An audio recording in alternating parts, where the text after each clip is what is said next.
Hey people, it's Naya Stoki. This is from The Guardian.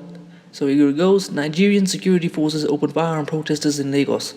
Crackdown as rallies against police brutality continue in defiance of government curfew. Nigerian security forces have opened fire on hundreds of protesters in Lagos as rallies against police brutality continued in defiance of a 24-hour curfew imposed by the government earlier in the day.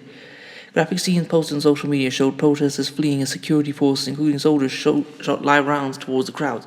At least 7 people were killed, according to DJ Switch, a popular disc jockey who broadcast live from the scene on Instagram.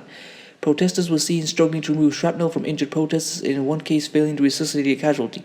In other videos, protesters carried bloody Nigerian flags or seen pleading with security officials to allow medics to treat victims. They started firing ammunition toward the crowd. They were firing into the crowd. Alfred Onunugbo, 55, a security officer, told Reuters, "I saw the bullet hit one or two persons." Lagos state government said it would open an investigation into the shooting, which witnesses said took place around 7 p.m.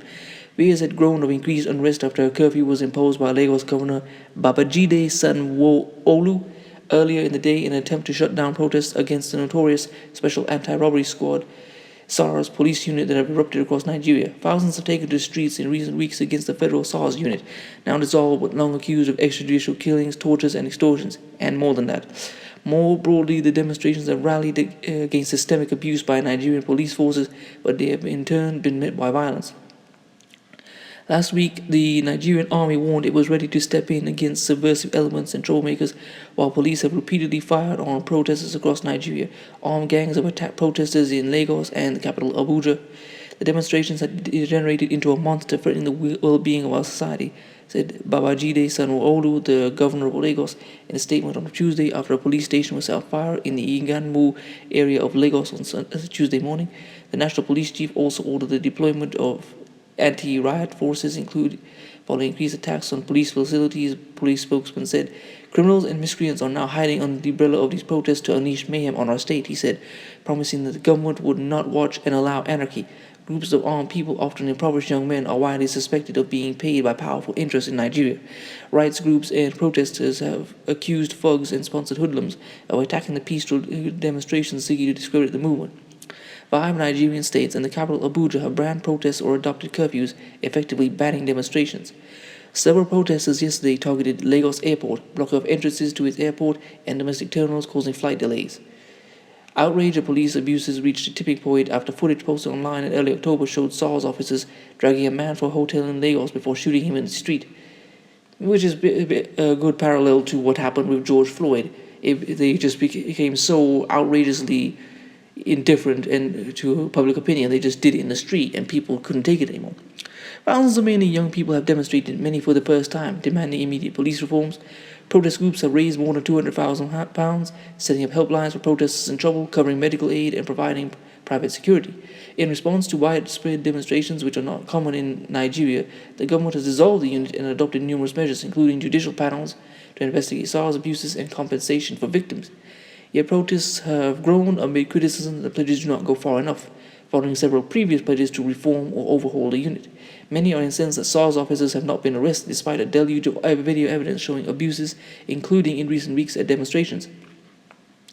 The Lagos government has, however, said it will investigate all reported abuses and that 4 officers arrested for killing a man in Surulere when firing protesters were now under trial. The announcement of the new police unit, the Special Weapons and Tactics SWAT team, to partly replace SARS has caused anger too. You can't make this stuff up. So now they're mirroring American police units and taking their names as if they have a good reputation. In recent days, people wielding machetes, knives, and clubs have attacked protesters, leaving many injured, according to Amnesty International. At least 15 people have died since protests began 2 weeks ago, Amnesty said, condemning widespread violence by police forces against peaceful demonstrations. In the past few days, we have documented escalating violence and coordinated attacks against peaceful end-SARS protesters, Amnesty International Nigeria said in a statement yesterday, adding police had used excessive force leading to many casualties. Footage posted online showed dozens of young men with machetes, knives, and sticks arriving at the scene of a protest, sitting outside the Lagos State Government Secretariat last Thursday, then attacking fleeing protesters. Witnesses accused security forces of standing idly by. Lagos government condemned the violence and ordered an investigation. In Benin City in the southern state of Edo, nearly 2,000 inmates broke out of 2 prisons after crowds attacked. Footage on social media showed several prisoners fleeing and climbing out from over the prison walls, joining groups of men in the city vandalizing property. Edo's governor, Godwin Obaseki, ordered a 24-hour curfew, blaming vandalism by hoodlums in the guise of NSAS protesters. In Obalande, a busy market area in Lagos, people put up roadblocks with tires and rocks and extorted cash from drivers as protests took place nearby, mirroring similar reports of unrest across the city. The government announced the scrapping of the SARS unit and a raft of reforms over a week ago in a bid to placate the protesters. But many of the young demonstrators are skeptical of government promises without clearly specified timeframes and are fearful that SARS officers are being adopted into the police force without any accountability. As I've often said, what happens in Africa, in America, and to blacks around the world is often very similar.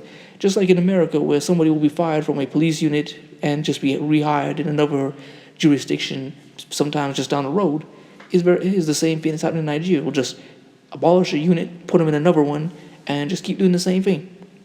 Put up hopes and prayers go out to our brothers in Nigeria. We hope that they have a free and democratic Nigeria without police brutality. So please comment, rate, share, and subscribe. Peace.